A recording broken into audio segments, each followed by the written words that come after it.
Welcome back to 8482 Media. Today, I'm going to quickly show you guys how to locate and add effects on CapCut PC and Mac version. So let's go back to Media. You're going to click and drag your clips to the timeline. I just added a transition from our last tutorial.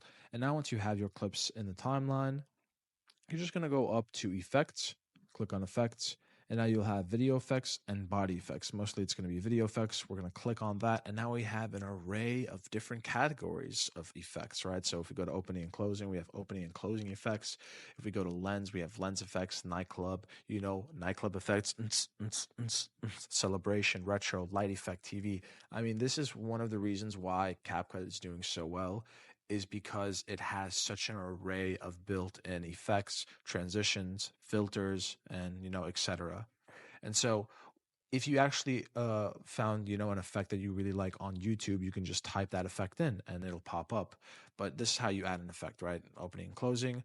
I click and drag it down to the timeline, and now you can place it wherever you want in the timeline.